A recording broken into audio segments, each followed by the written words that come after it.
എല്ലാവർക്കും നമസ്കാരം. iPlus training സൊല്യൂഷൻ്റെ മറ്റൊരു വീഡിയോയിലേക്ക് സ്വാഗതം. നമ്മൾ ഇന്ന് ഡിസ്കസ് ചെയ്യുന്നത് ജൂനിയർ ഇൻസ്ട്രക്ടർ അല്ലെങ്കിൽ ട്രേഡ്സ്മാൻ പ്ലംബറുമായി ബന്ധപ്പെട്ട് PSC ചോദിച്ചിട്ടുള്ളതും അല്ലെങ്കിൽ ചോദിക്കാൻ സാധ്യതയുള്ള 5 ചോദ്യമാണ് നമ്മൾ ഇന്ന് ഡിസ്കസ് ചെയ്യുന്നത്. നമുക്ക് ക്വസ്റ്റ്യനിലേക്ക് പോവാം. ഒന്നാമത്തെ ചോദ്യം ഇതാണ്: when pipe wise handle is rotated in anti clockwise direction. അതായത് നമ്മൾക്കറിയാം വൈസസ് ഉണ്ട് അല്ലേ, നമുക്കറിയാം പൈപ്പ് ഹോൾഡ് ചെയ്യാൻ വേണ്ടിയിട്ട് നമുക്ക് എന്ത് ചെയ്യാം, പൈപ്പ് വൈസസ് ഉണ്ട്. അപ്പോൾ ഇത്തരത്തിലുള്ള പൈപ്പ് വൈസിൻ്റെ ഹാൻഡിൽ നമ്മൾ റൊട്ടേറ്റ് ചെയ്യുന്നു, ആൻറ്റി ക്ലോക്ക് വൈസ് ഡിറക്ഷനിൽ റൊട്ടേറ്റ് ചെയ്താൽ എന്ത് സംഭവിക്കുന്നു എന്നുള്ളതാണ് ചോദ്യം. ഒന്നുകൂടെ വായിക്കാം. when pipe wise handle is rotated in anticlockwise direction. അപ്പം ഈ പറയുന്ന പൈപ്പ് വൈസിൻ്റെ ഹാൻഡിൽ ആൻറ്റി ക്ലോക്ക് വൈസ് ഡിറക്ഷനിൽ നമ്മൾ റൊട്ടേറ്റ് ചെയ്യണമെന്നുണ്ടെങ്കിൽ എന്ത് സംഭവിക്കുന്നു എന്നുള്ളതാണ് ചോദ്യം. അപ്പോൾ ഓപ്ഷനിലേക്ക് പോകണമെന്നുണ്ടെങ്കിൽ ഓപ്ഷൻ എ പറയുന്നത് എന്താണ്? Option A, that is dismantle the fixed jaw, അതായത് ഫിക്സഡ് ജോ ഡിസ്മാൻഡിൽ ചെയ്യപ്പെടുന്നു. Then option B, movable jaw lowers. Option C, fixed jaw moved. Option D, movable jaw rises. അപ്പോൾ ഈ തരത്തിലുള്ള 4 ഓപ്ഷൻസ് ആണ് ഉള്ളത്. നമുക്കറിയാം ഇത്തരത്തിൽ നമ്മൾ അറിഞ്ഞിരിക്കേണ്ടതാണ്. അതായത് pipe vice anticlockwise rotate ചെയ്യുകയാണെന്നുണ്ടെങ്കിൽ മൂവബിൾ ജോ ലോവേഴ്സ് ആണ് ഉത്തരമായിട്ട് വരിക അല്ലേ, മൂവബിൾ ജോ ലോവേഴ്സ് ആണ് ഉത്തരമായിട്ട് വരിക. അപ്പം എന്താണ് ഈ പൈപ്പ് വൈസ് എന്നാണെന്ന് നമുക്ക് നോക്കാം. ഈ ഒരു ചിത്രത്തിൽ കാണുന്നതാണ് പൈപ്പ് വൈസ് അല്ലേ. ഇതാണ് നമ്മുടെ പൈപ്പ് വൈസ് എന്ന് പറയുന്നത്. അപ്പോൾ ഇത്തരത്തിൽ ഈ പൈപ്പ് വൈസ് എന്തിനു വേണ്ടിയിട്ടാണ് നമുക്ക് സാധാരണ യൂസ് ചെയ്യാറ്? ഈ തരത്തിൽ, അതായത് നമ്മുടെ പൈപ്പ് ഹോൾഡ് ചെയ്യുന്നതിന് വേണ്ടിയിട്ടാണ് പൈപ്പ് വൈസ് യൂസ് ചെയ്യുന്നത്. ഓക്കെ, അപ്പം അതിനകത്ത് അറിഞ്ഞിരിക്കുന്ന മറ്റൊരു point, it is used for holding and locating round section metal tubes or pipes up to 63 mm diameter. അത് ശ്രദ്ധിക്കേണ്ട ഒരു ചോദ്യമാണ്. അതായത് എന്താണ്, 63 mm ഡയമീറ്റർ വരെയാണ് ഈ പറയുന്ന പൈപ്പുകളും ട്യൂബുകളും ഒക്കെ നമ്മൾ ഇവിടെ ഹാൻഡിൽ ചെയ്തിട്ടുണ്ടാവുക. ഇത്തരത്തിൽ പൈപ്പ് വൈസിൽ ഹാൻഡിൽ ചെയ്യുന്നുണ്ടാവുക. ഓക്കെ, അല്ലെങ്കിൽ ഹോൾഡ് ചെയ്യാൻ പറ്റുന്നുണ്ടാവുക. ദെൻ രണ്ടാമതായിട്ട് അറിഞ്ഞിരിക്കേണ്ടത് നമ്മളുടെ ചോദ്യം തന്നെയാണ്, എന്താണ്? That is movable jaw lowers. Movable jaw lowers when pipe wise handle is rotated in anti clockwise direction. അതായത് ഈ പൈപ്പ് വൈസിൻ്റെ ആ ഒരു മൂവബിൾ ജോ എന്ന് പറഞ്ഞാൽ വെർട്ടിക്കലായിട്ടായിരിക്കും മൂവ് ചെയ്യുന്നുണ്ടാവുക അല്ലേ, ഇങ്ങനെ മുകളിലേക്കും താഴേക്കും ആയിരിക്കും ഈ ഒരു ജോ മൂവബിൾ ജോ മൂവ് ചെയ്യുന്നുണ്ടാവുക. അപ്പം ഇത്തരത്തിൽ ഈ പറയുന്ന ഹാൻഡിൽ നമ്മൾ ആൻറ്റി ക്ലോക്ക് വൈസ് റൊട്ടേറ്റ് ചെയ്യുകയാണെന്നുണ്ടെങ്കിൽ ഈ പറയുന്ന മൂവബിൾ ജോ എങ്ങനെയായിരിക്കും ഉണ്ടാവുക? മൂവബിൾ ജോ താഴേക്ക് വരികയായിരിക്കും ഉണ്ടാവുക. അപ്പോൾ അതാണ് ഓർത്തിരിക്കേണ്ടത്. മൂന്നാമതായിട്ട് ഇരിക്കേണ്ട ഒരു point, pipe vice work vertically. ഇത് മറ്റൊരു ചോദിച്ചിട്ടുള്ള ഒരു ചോദ്യമാണ്. ഇത്തരത്തിൽ പൈപ്പ് വൈസിൻ്റെ ആ ഒരു ജോ എങ്ങനെയാണ് മൂവ് ചെയ്യുന്നത്? വെർട്ടിക്കലായിട്ടാണ് മൂവ് ചെയ്യുന്നത് എന്നുള്ളത് മനസ്സിലാക്കിയിരിക്കാം. മറ്റൊരു point, pipe vice grips the work at 4 points on the surface. അതായത് നമ്മളിവിടെ ഒരു പൈപ്പ് ഹോൾഡ് ചെയ്യണമെന്നുണ്ടെങ്കിൽ ഇത്തരത്തിൽ 4 സർഫസുകളിൽ എന്തുണ്ടാവും? ഈ പൈപ്പുമായിട്ടൊരു കോണ്ടാക്റ്റ് അവിടെ മെയിൻറ്റെയിൻ ചെയ്യുന്നുണ്ടാവും. അപ്പോൾ ഈ പറയുന്ന 4 പോയിന്റുകളും ഈ പൈപ്പ് വൈസുമായി ബന്ധപ്പെട്ട് നമ്മൾ എപ്പോഴും ഓർത്തിരിക്കേണ്ടതാണ് എന്നുള്ളത് മനസ്സിലാക്കിയിരിക്കുക. ഓക്കെ, അപ്പോൾ പൈപ്പ് വൈസ് ഗ്രിപ്പ് ചെയ്യുന്നത് എത്ര ഭാഗങ്ങളിലാണ്? 4 ഭാഗങ്ങളിലാണ്, 4 പോയിന്റുകളാണ്, അല്ലെങ്കിൽ 4 സർഫസുകളിലാണെന്നുള്ളത് മനസ്സിലാക്കിയിരിക്കുക. ഓക്കെ, ഈ ഒരു ചോദ്യം ക്ലിയർ ആയല്ലോ. രണ്ടാമത്തെ ചോദ്യം ഇതാണ്: RCC പൈപ്സ് ആർ ജോയിൻഡ് വിത്ത് അല്ലേ, അതായത് റീഇൻഫോഴ്സ്ഡ് കോൺക്രീറ്റ് അല്ലേ, RCC പൈപ്പുകൾ നമുക്കറിയാം. ഇത്തരത്തിലുള്ള RCC pipes are joined with option A എന്താണ് കൊടുത്തിരിക്കുന്നത്? Socket joint. Option B, bell joint and spigot joint. Option C, expansion joint. Option D, flexible joint. അപ്പോൾ നമ്മൾ ഓർത്തിരിക്കേണ്ടതാണ്, നമ്മൾ അറിഞ്ഞിരിക്കേണ്ട ഒരു കാര്യമാണ്. ദാറ്റ് ഈസ് RCC പൈപ്പുകളാണെന്നുണ്ടെങ്കിൽ നമ്മളവിടെ ഏത് ജോയിൻ്റ് ആയിരിക്കും? Bell joint and spigot joint ആയിരിക്കും അതിൻ്റെ ഉത്തരം. ഓക്കെ, അപ്പോൾ RCC പൈപ്പ്സ് നമ്മൾ ജോയിൻ ചെയ്യുകയാണെന്നുണ്ടെങ്കിൽ എത്തരത്തിലുള്ള ജോയിൻ്റ് ആയിരിക്കും യൂസ് ചെയ്യുന്നുണ്ടാവുക? Bell joint and spigot joint. Clear ആയല്ലോ. അപ്പോൾ എന്താണ് RCCയുമായി ബന്ധപ്പെട്ട് നമുക്ക് 1-2 പോയിന്റുകൾ നമുക്ക് മനസ്സിലാക്കാം. ഓക്കെ, അപ്പോൾ ഈ ഒരു ചിത്രത്തിൽ കൊടുത്തിരിക്കുന്ന പൈപ്പുകൾ RCC മെറ്റീരിയൽ അല്ലേ, റീഇൻഫോഴ്സ്ഡ് കോൺക്രീറ്റ് യൂസ് ചെയ്തുകൊണ്ടാണ് ആ ഒരു പൈപ്പ് മാനുഫാക്ചർ ചെയ്തിരിക്കുന്നത്. Commonly RCC pipes are used for water distribution. അപ്പോൾ വാട്ടർ ഡിസ്ട്രിബ്യൂഷന് വേണ്ടിയിട്ടാണ് സാധാരണ RCC പൈപ്പുകൾ യൂസ് ചെയ്യുന്നുണ്ടാവുക. രണ്ടാമതായിട്ട് ഓർത്തിരിക്കേണ്ടത്, pipes are joined with bell and spigot joint. ഇത് തന്നെയായിരുന്നു നമ്മളുടെ ചോദ്യം.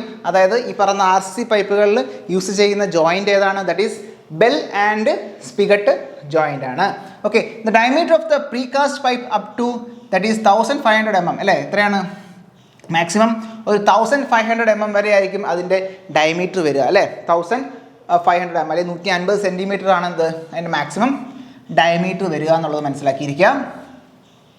ദെൻ മറ്റൊരു കാര്യം ഓർത്തിരിക്കേണ്ടത്, life of RCC pipe is around 75 years. അപ്പം ഏകദേശം 75 വർഷത്തോളം അതിൻ്റെ ഒരു ലൈഫ് ഉണ്ട് എന്നുള്ളത് കൂടി മനസ്സിലാക്കിയിരിക്കുക. Normally RCC pipe are made from 1:2:2 cement, sand and aggregate ratio. അപ്പോൾ ഇത്തരത്തിൽ നമ്മൾ കോൺക്രീറ്റ് ആണെന്നുള്ളത് മനസ്സിലായല്ലോ. നമുക്കറിയാം അതിനകത്ത് എന്തുണ്ടാവും, ഇത്തരത്തിൽ സിമെൻറ്റ്, സാൻഡ്, അഗ്രിഗേറ്റ് ഉണ്ടാവും. അതിൻ്റെ റേഷ്യോ എത്രയാണെന്ന് ചോദിച്ചു കഴിഞ്ഞാൽ 1:2:2 റേഷ്യോയിലായിരിക്കും നമ്മൾ ഈ RCC പൈപ്പ് മാനുഫാക്ചർ ചെയ്യുക എന്നുള്ളത് കൂടി നമ്മൾ ഇമ്പോർട്ടൻ്റ് ആയിട്ട് മനസ്സിലാക്കിയിരിക്കുക.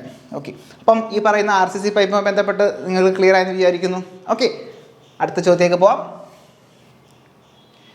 മൂന്നാമത്തെ ചോദ്യം ഇതാണ്: the alloys duralumin and hindalium contains 95% of dash. അതായത് ഈ പറയുന്ന ഡുറാലുമിൻ അല്ലെങ്കിൽ ഹിൻഡാലിയം എന്ന് പറയുന്ന അലോയികളിൽ 95% എന്താണ് എന്നുള്ളതാണ് ചോദ്യം.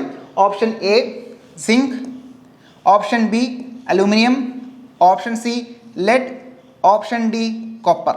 അപ്പോൾ ഇവിടെ നമുക്കറിയാം ഡുറാലുമിൻ ആയാലും ഹിൻഡാലിയം ആയാലും എന്തിൻ്റെ അലോയാണ്? ഒരു അലൂമിനിയത്തിൻ്റെ അലോയാണ്.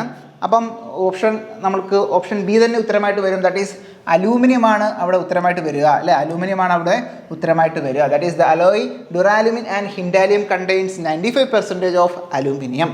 അപ്പോൾ അലൂമിനിയവുമായി ബന്ധപ്പെട്ട് അലൂമിനിയത്തിൻ്റെ മറ്റ് അലോയുകൾ, ഇമ്പോർട്ടൻ്റ് ആയിട്ടുള്ള അലോയുകൾ ഏതാണെന്ന് നോക്കാം.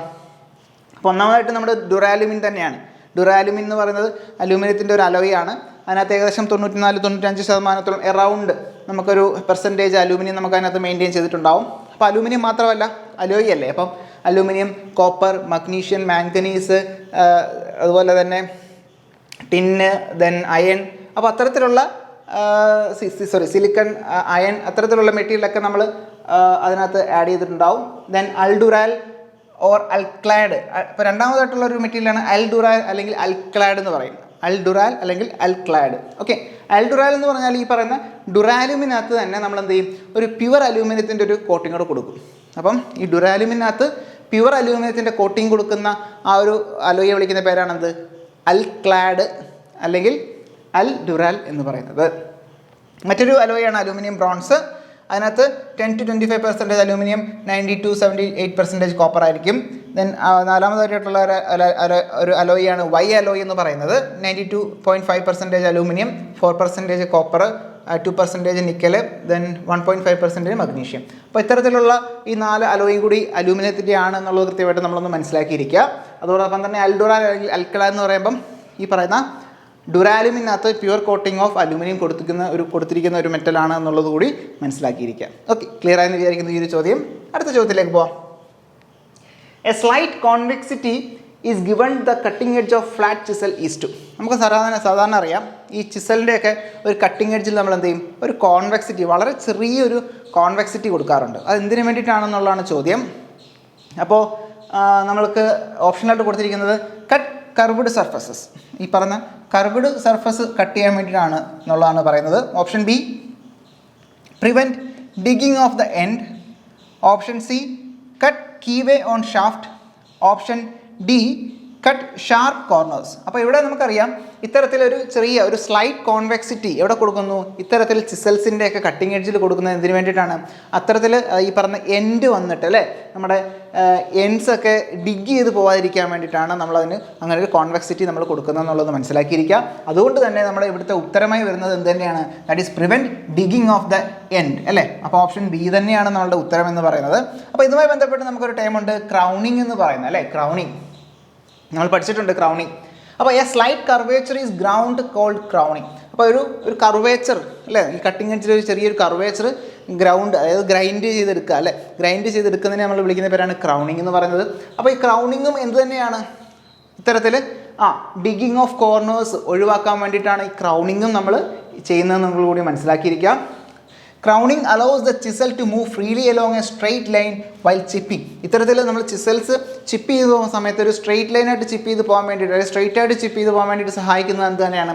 ഈ ക്രൗണിങ് ആണ്. അപ്പോൾ ക്രൗണിങ് 2 തരത്തിൽ സഹായിക്കുന്നുണ്ട്. ഒന്ന്, ഇത്തരത്തിൽ കോർണേഴ്സ് ഡിഗ് അല്ലെങ്കിൽ കോർണേഴ്സിൽ ചെറിയ ചെറിയ കുഴികൾ ഉണ്ടാവാതിരിക്കാൻ വേണ്ടിയിട്ട് അല്ലേ, to prevent the digging of corners. അതൊരു അഡ്വാൻറ്റേജ് ആണ്. രണ്ടാമത്തെ ഒരു അഡ്വാൻറ്റേജ് എന്ന് പറയുന്നത് എന്താണ്, ഇത്തരത്തിൽ അവിടെ നമുക്കൊരു ചിപ്പ് ചെയ്യുന്ന സമയത്ത് അതൊരു സ്ട്രെയിറ്റ് ലൈനിൽ നമുക്ക് ഫോളോ ചെയ്യാൻ വേണ്ടിയിട്ട് നമുക്ക് എന്ത് സഹായിക്കുന്നു, ഇത്തരത്തിൽ ക്രൗണിങ്ങും ഹെൽപ്പ് ചെയ്യുന്നു എന്നുള്ളത് കൂടി മനസ്സിലാക്കിയിരിക്കുക. ഈ 2 പോയിന്റ് ക്രൗണിങ്ങുമായി ബന്ധപ്പെട്ട് നമ്മൾ മനസ്സിലാക്കിയിരിക്കേണ്ടതായിട്ടുണ്ട്.